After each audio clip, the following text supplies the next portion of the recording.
Assalamualaikum warahmatullahi wabarakatuh. We are back here to look at how does the bank profit from the higher OPR rate. I have mentioned earlier that the loan rate or the financing rate is using the OPR as the base rate or as the standardized base rate rather than using the much lower deposit rate. And at the end of the day, the loan rate or the profit rate from Rabaha or Tawarruk will be charged onto the customer. And that, of course, will bring about difficulty for the people to pay up their debt obligation, because now, using the higher OPR rate, the loan rate will be much higher. So the monthly payment on their debt, will go up. So as the OPR is revised upward several times, then the consumer, will suffer. So consumer financial protection must be able to see that this practice is properly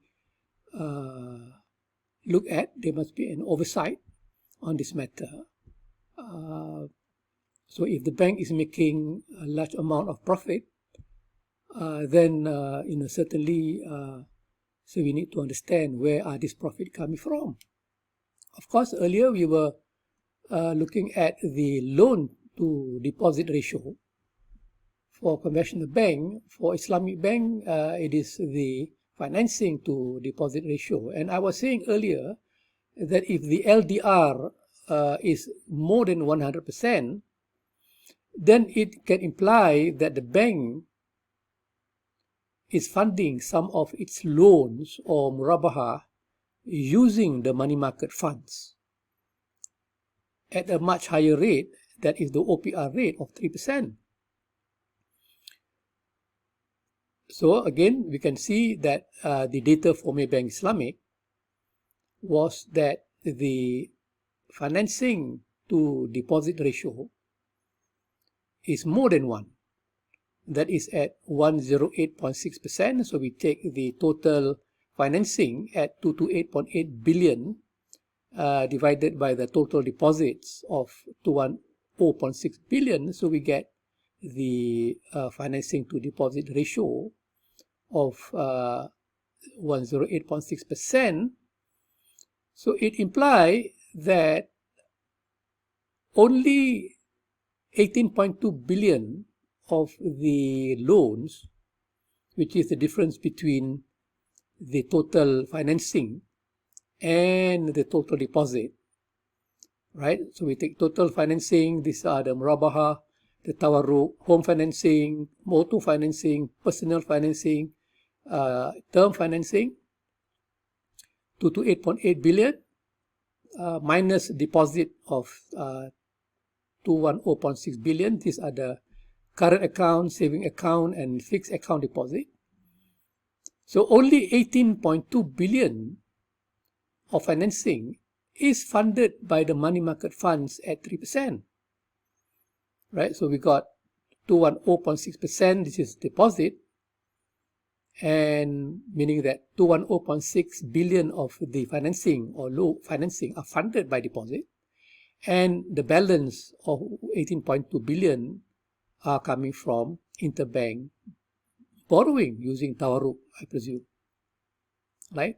So the larger amount of 210.6 billion financing are funded by the cheaper CASA deposit and the FA deposit at lower than 2%. So we can look generally that CASA deposit is much lower than 2%. Maybe the fixed account deposit, they are given away at 2.5%, lower than 3%. But generally, the deposit rate are much lower than the OPR rate of 3%. So, but Mayban Islamic is pricing its product using the much higher OPR rate. rather than the cheaper deposit rate. So of course, we cannot blame Maybank.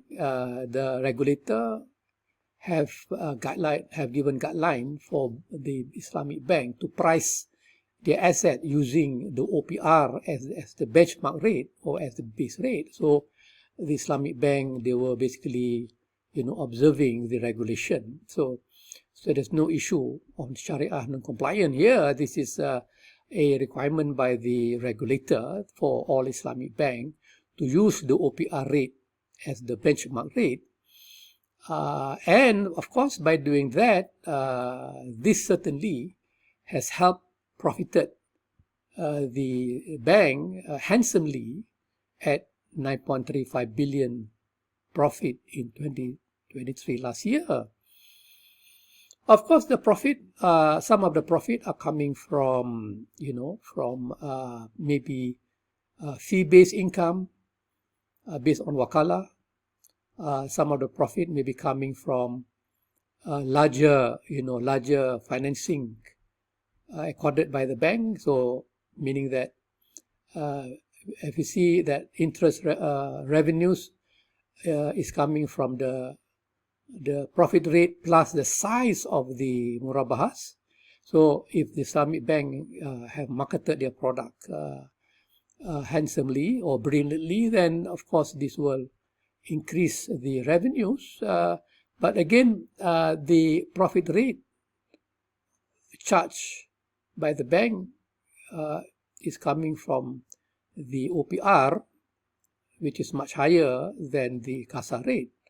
So by doing so, the Maybank was able to garner a handsome 9.35 billion ringgit profit last year.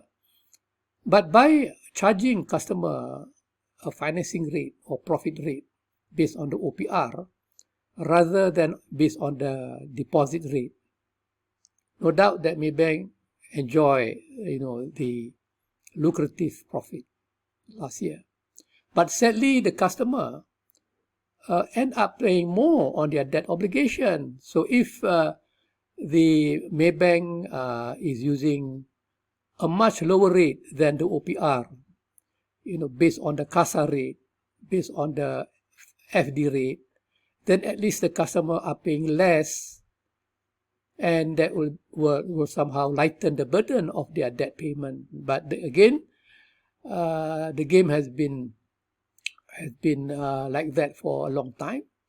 That the base rate earlier was the 3-month deposit, 3-month deposit FD, but now the regulation has directed the bank to use the OPR as the base rate, and that of course that has allowed all of the bank to use the OPR rate to charge the customer, even though the bulk of the funding is coming from deposit. So as I have mentioned earlier, that 210.6 billion of financing are funded by deposit fund, which is where the cost of funds are much, much lower than the OPR.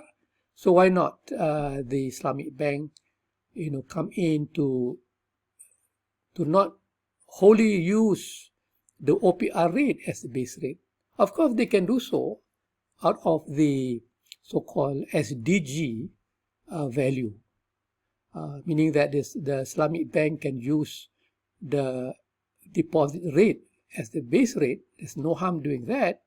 Of course, they can use the OPR rate, which is legal, but for maqasid Sharia, for the sake of the customer welfare, the Sharia advisory can also, advise the Islamic bank to charge the customer using the deposit rate, which is lower, which is much lower, and which is much fair and equitable. And this is how I think the ethical value of Islam can be used in Islamic banking, apart from the fact that they must be Sharia compliant with no riba, no gharar, no pork, no gambling, but the ethical component of the Islamic banking should be amplified in terms of charging the murabaha and tauruk, based on the deposit rate rather than the OPR rate. Of course, we can dilute this charging, meaning that maybe like 50% of the financing can be charged based on OPR and 50% based on the deposit rate. So there's a mix of the funding that can be used by the bank to illustrate how ethical the Islamic bank are running their banking operation. Inshallah, we do hope to see better approach by the Islamic bank to reflect their ethical position moving forward. Okay guys, thank you very much. I'll see you again in the coming videos. Assalamualaikum warahmatullahi wabarakatuh.